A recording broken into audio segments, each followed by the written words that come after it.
Student, welcome to career platform. I am Satish Kumar Sharma. Last class में हम बात किए थे एक्सरसाइज 1.2 का क्वेश्चन नंबर 1 से 4 तक। अब बात करेंगे क्वेश्चन नंबर 5। ये काफ़ी इम्पॉर्टेंट क्वेश्चन है स्टूडेंट्स, बहुत कन्फ्यूज़न हो जाता है स्टूडेंट को इसमें। देखना एक बार, समझना चीज़ों को क्या है इसमें। सॉल्यूशन चेक क्वेश्चन है, check whether 6 to the power n can end with the digit 0 for any natural number n। ये है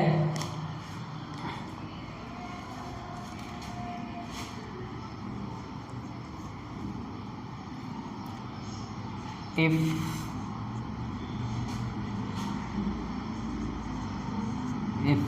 any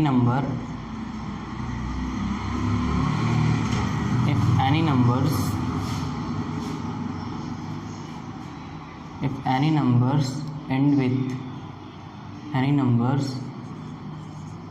ends with the digit 0, end with the 0, it should be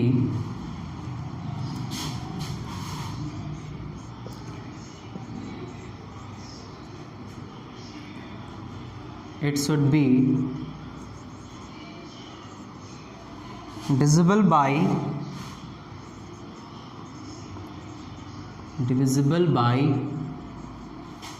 10, that is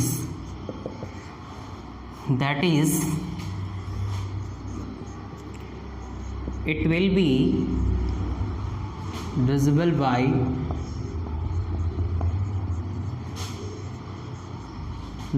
by 2 and 5 as 10 is equal to 2 cross 5। Student देखना एक बार, ये बोल रहा है कि हम बोल रहे हैं कि if any number and with the digit 0, कोई भी ऐसा नंबर जिसका यूनिट डिजिट या लास्ट डिजिट 0 हो तो वैसे नंबर्स 10 से डिविजिबल होते हैं, है ना। ऐसे नंबर जैसे मान लो 2 0, लास्ट में 0 है ना, ये 10 से डिविजिबल होंगे, है ना। इसी तरह से 300, लास्ट में 0 है, जैसे ही 0 आते हैं तो हम क्या कहेंगे कि ये 10 से डिविजिबल होंगे, है ना। दैट इज, इसका मतलब एक और होगा कि ये नंबर जब 10 से डिविजिबल होंगे तो ये 2 और 5 से भी डिविजिबल होंगे, क्योंकि 2 और 5 10 का प्राइम फैक्टर होता है 2 क्रॉस 5, तो 2 से ही होंगे, 5 से भी होंगे। So it will be divisible by 2 and 5 as 10 is equal to 2 cross 5। ठीक है स्टूडेंट। अब देखना यहाँ से,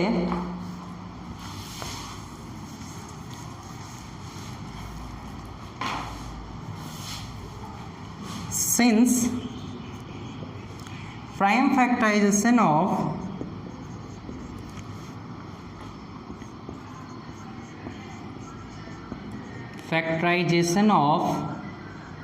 6 to the power n, 6 to the power, तो 6 का प्राइम फैक्टराइजेशन क्या होता है, 2 से 3 टाइम्स और 3 से 1 टाइम, यानी 2 क्रॉस 3, तो 2 cross 3 to the power n, ये होगा यस या नो, ये होगा ना student. 2 cross 3 to the power n, जैसे 6 का पावर n है, यहाँ भी हम इसको प्राइम फैक्टराइजेशन करेंगे। लेकिन हमको जो चीज़ 0, अगर ये क्वेश्चन बोल रहा है कि चेक करो जिसके लास्ट में 0 है वो 6 to the power n can end with digit 0, last में 0 होगा। तो देखना, फ्रॉम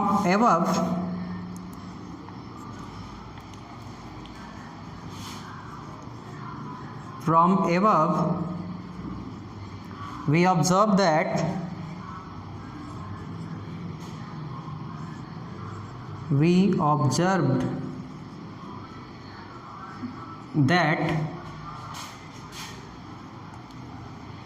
इसमें देखना 2 और 5 होने चाहिए, अगर लास्ट डिजिट 0 से होना होगा तो इन लास्ट डिजिट 2 और 5 होंगे तभी लास्ट डिजिट, क्योंकि 2 5 जा 10 तभी लास्ट डिजिट 0 आते हैं ना। तो 0 होने के लिए 2 और 5 से डिजिबल, 2 तो है 5 नहीं दिख रहा है, तो अब क्या कहेंगे कि we observe that 5 is not in the prime factorization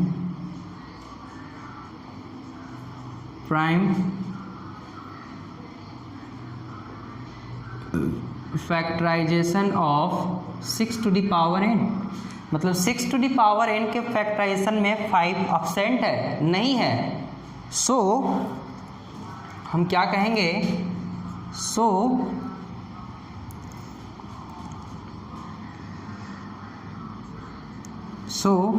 5 is 6 to the power n will not be divisible by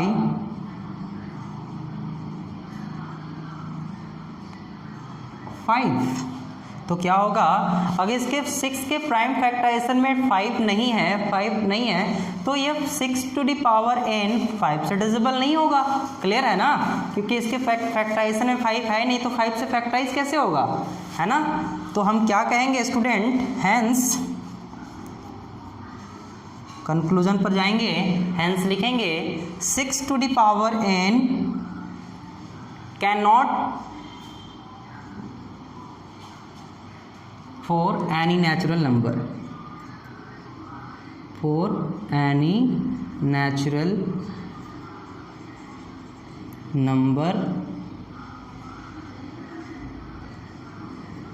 n के किसी मान के लिए, 1 का 1 रखो, 6 to the power 1 रखो, 2 रखो, 3 रखो, किसी से वो 5 से डिविजिबल नहीं होगा।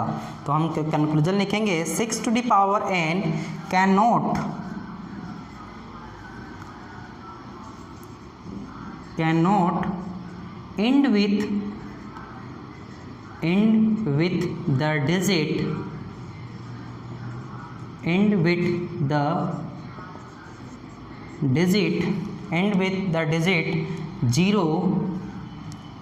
0 for any natural number,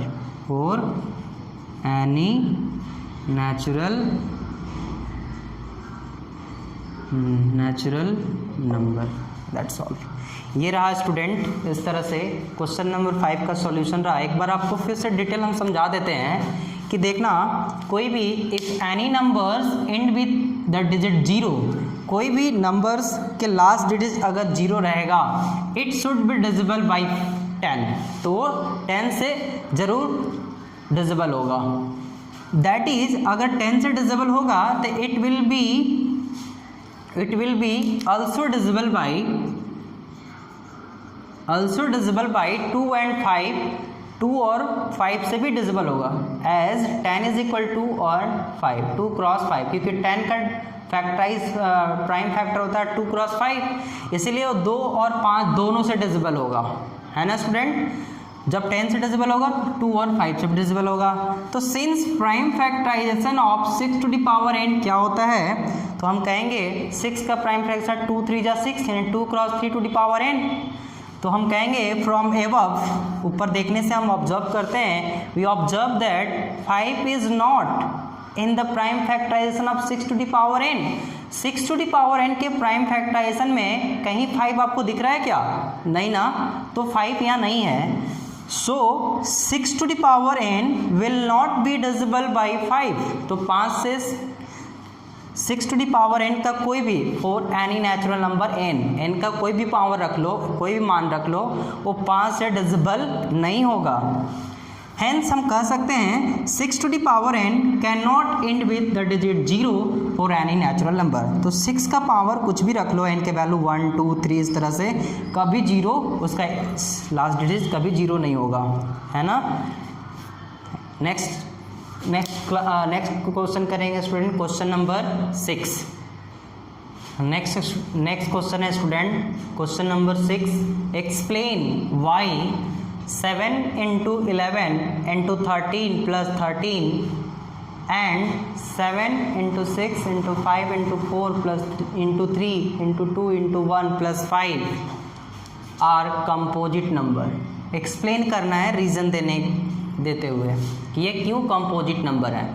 बात किए थे कंपोजिट नंबर और प्राइम नंबर, आपको एक बार फिर से लिखवा देते हैं क्या होता है composite number and prime numbers. हम बात किए थे प्राइम नंबर क्या होता है, दो तरह के नंबर बताए थे आपको, prime number, composite number. Prime number ऐसे नंबर्स जो क्या होते हैं, जिनका वन एंड इटसेल्फ से ये डिजिबल होते हैं खुद, या जैसे कि 2, 1 एंड 2। लास्ट क्लास में हम बातचीत किए थे prime number and composite number, यहाँ समझा देते हैं। 5 का देखिए 1 एंड 5, 1 से डिजिबल होता है, 5 से डिजिबल होता है। ऐसे ही नंबर्स को हम प्राइम नंबर्स कहते हैं। जबकि कंपोजिट नंबर क्या होता है, कंपोजिट नंबर यहाँ क्या होता है कंपोजिट नंबर, कि ऐसे नंबर्स जिनके फैक्टर कैसे होते हैं, मोर देन 1 एंड इटसेल्फ,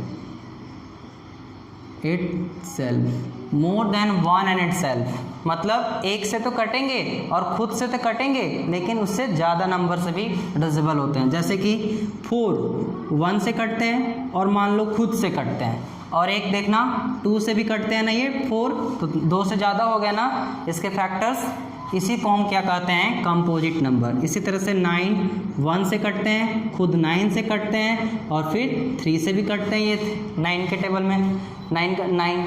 इसी तरह से 12 1 से कटेंगे, खुद 12 से कटेंगे। इसी तरह से 2 से, 3 से, 4 से, फिर 6 से, ये इनके डिजिबल्स हैं। तो ये इस तरह से इसके ऐसे नंबर्स को 1 और खुद से ज़्यादा जब कटते हैं ना, तो उनको क्या कहते हैं कंपोजिट नंबर। ये समझा चुके थे आपको, यहाँ आपको डिटेल करते हैं रीज़न देने के साथ।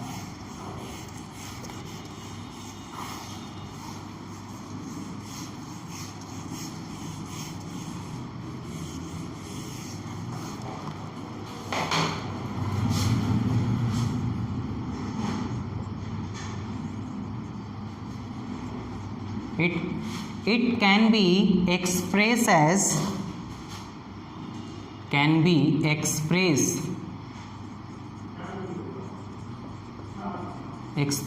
as देखना 7, ये वाला 7 × 11 × 13 + 13। इसको हम कैसे करेंगे, इसके बिहाफ पर हम चीज़ों को करेंगे। तो देखना जो इसमें कॉमन है, इन दोनों में जो कॉमन है उसको हम कॉमन ले लेंगे। तो 13 2 टाइम्स यूज हुआ है, तो 13 कॉमन आ रहा है, तो 13 कॉमन, तो क्या बच गए 7 × 11, और यहाँ बच गए स्टूडेंट 13 1 जा 13 + 13 1 जा 13 हो गया, है ना। अब देखना 13 7 11 जा 11 7 जा 77, और 1 से मल्टीप्लाई करेंगे तो वही आएगा 1। इस तरह से 13 और 77 + 1 कितने हो गए 78, और 78 को कैसे लिखेंगे हम 13 × 6, हाँ 13 × 6। तो इस तरह से हम क्या कहेंगे, it can be express as, हाँ तो given expression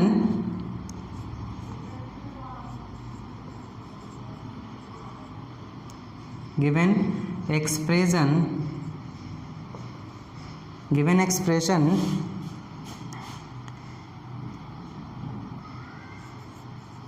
has 13 and 6 as its factors। 13 और 6 क्या है, इसके फैक्टर्स है ना, हेंस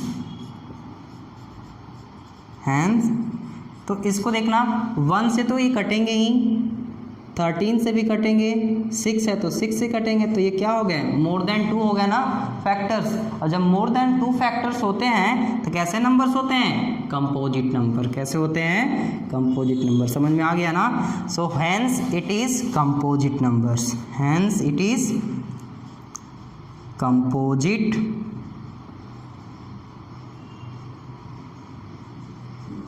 नंबर्स। नेक्स्ट एक्सप्लेन करेंगे स्टूडेंट इसको, ठीक है।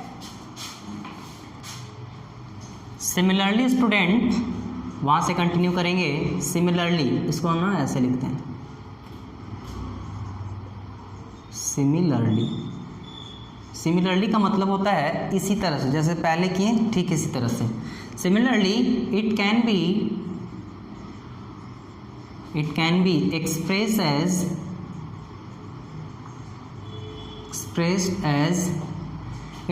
expressed as देखना 7 into 6 into 5 into 4 3 into 2 into 1 plus 5,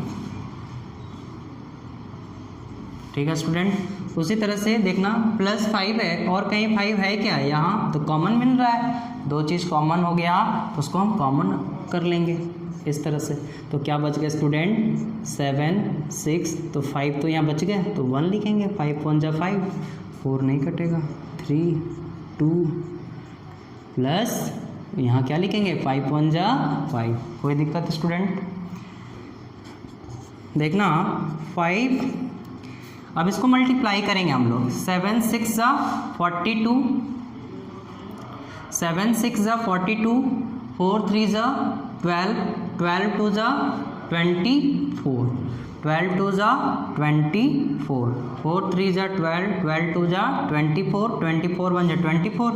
multiply करेंगे तो कितना आ जाएगा देखना 14, 4 2 जा 8 अक्रॉस, 4 4 जा 16, 2 2 जा 4, 16 4 20, 20 0 2 इन हैंड, 4 2 जा 8 और 2 10, 1 0। इसको पूरा मल्टीप्लाई करेंगे तो 108 के बराबर आएगा।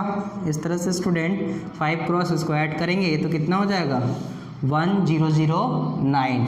इस तरह से हम कहेंगे क्या, तो देखना अगर इसको मल्टीप्लाई करके कोई नंबर्स आएगा तो किससे डिजिबल होगा, 5 से भी डिजिबल होगा, 1009 से भी डिजिबल होगा, और क्या होगा खुद 1 से भी डिजिबल तो होगा, खुद 5 से होगा, 1009 से होगा, तो 3 से डिजिबल हो गए ना, इसके फैक्टर्स 3 हो गए यानी 2 से ज़्यादा हो गए। और जब 2 से ज़्यादा होंगे तो कैसे नंबर्स होंगे, कंपोजिट नंबर होंगे, है ना। तो इसको हम क्या कहेंगे, सो लिखेंगे since given expression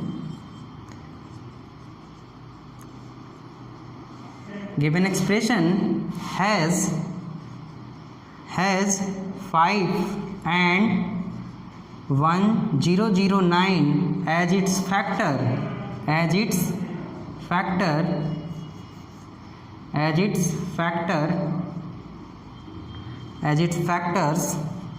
hence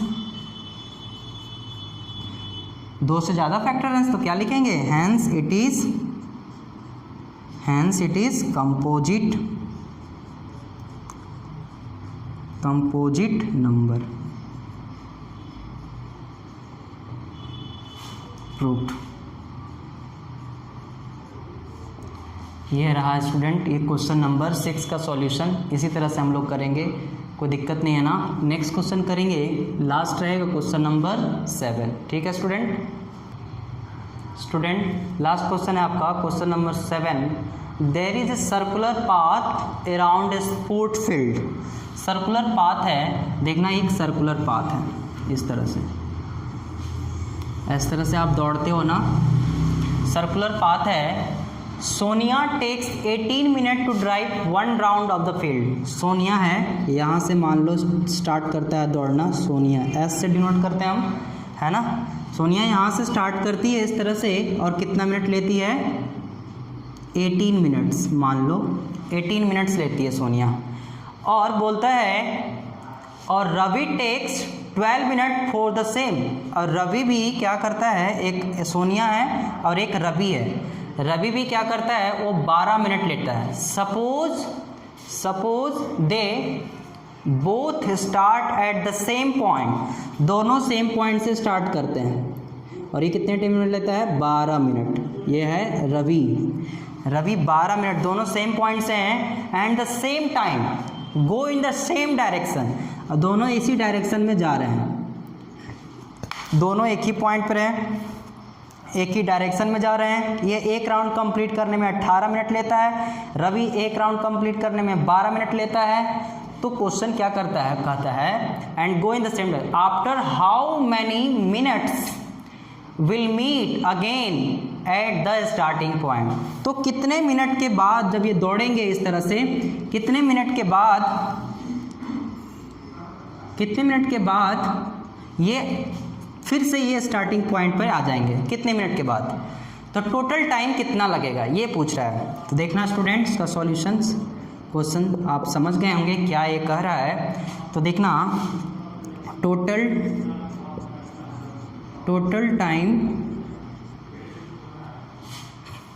time बराबर क्या होगा, time LCM of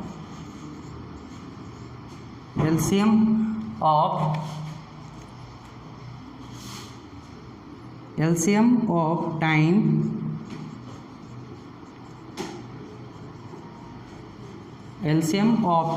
taken by Sonia and Ravi for completing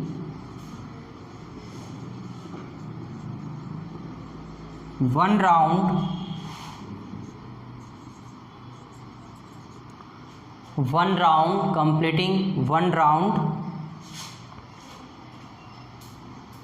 completing one round।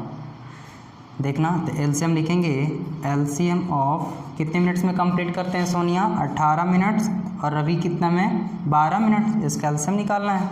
LCM कैसे निकालते हैं स्टूडेंट्स, तो आपको देखना कैसे, पहले 18 का एलसीएम निकालेंगे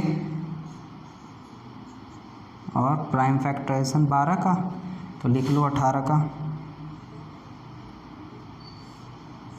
2 से 9 टाइम्स, ये खुद से करना पड़ेगा, 3 से 3 टाइम्स, फिर 3 से 1 टाइम्स। तो प्राइम फैक्टराइजेशन 18 का क्या आया, 2 क्रॉस 3 क्रॉस 3। इसी तरह से 12 का प्राइम फैक्टराइजेशन कितना होगा, 2 6 जा 12, 2 3 जा 6 और 3 1 जा 3। इस तरह से हम लोग जब 1 आ जाता है स्टॉप कर देते हैं इस प्रोसेस को। तो 12 का प्राइम फैक्टराइजेशन 2 क्रॉस 2 क्रॉस 3, 1 को लिखते नहीं हैं। और इसका एलसीएम कितना हो जाएगा, एलसीएम बराबर क्या लिखेंगे, एलसीएम बराबर होगा क्या, जो चीज़ मैच कर रहा है, जो मैच कर रहा है उसको लिख लेंगे। तो क्या मैच कर रहा है, 2 क्रॉस 3। अब जो बच गया तो 2 और 3 बच गया, तो 2 क्रॉस 3 है ना, इस तरह से लिख लेंगे, है ना। ऐसे जो मैच कर रहा है उसको लिख दिए दोनों में, और जो बच गया उसको लिख देते हैं। तो क्या आंसर आ जाएगा, 2 3 जा 6, 6 2 जा 12 और 12 3 जा 36। तो एलसीएम कितना आया स्टूडेंट, 36। तो हम क्या लिखेंगे फाइनली क्या लिखेंगे, फाइनली लिखेंगे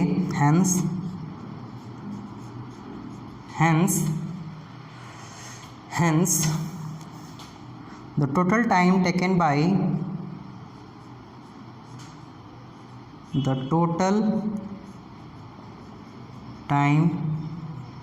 taken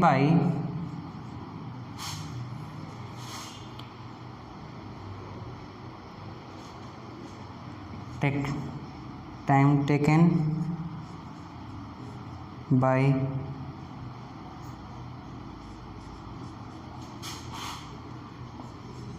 Sonia and Ravi will meet again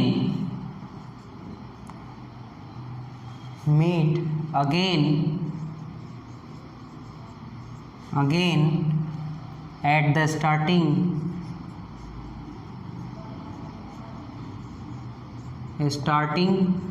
point after 36 minutes. ठीक है, ये रहा स्टूडेंट, इस तरह से the total time taken by Sonia and Ravi will meet again, दोबारा कब मिलेंगे, at the starting point 36 minute के बाद। ये है आपका एलसीएम आंसर आया है, तो वहाँ हम हेंस में इस तरह से कंक्लूजन लिखेंगे। इस तरह से आपका स्टूडेंट, इस तरह से आपका चैप्टर कंप्लीट हुआ एक्सरसाइज 1.2। और हम नेक्स्ट चैप्टर में नेक्स्ट क्लास में बात करेंगे एक्सरसाइज 1.3 का कॉन्सेप्ट भी और एक्सरसाइज डिटेल भी करेंगे। और इस वीडियो को आप लास्ट तक देखिए और ज़्यादा से ज़्यादा इसको शेयर कीजिए, लाइक कीजिए एंड कमेंट कीजिए। Thank you student.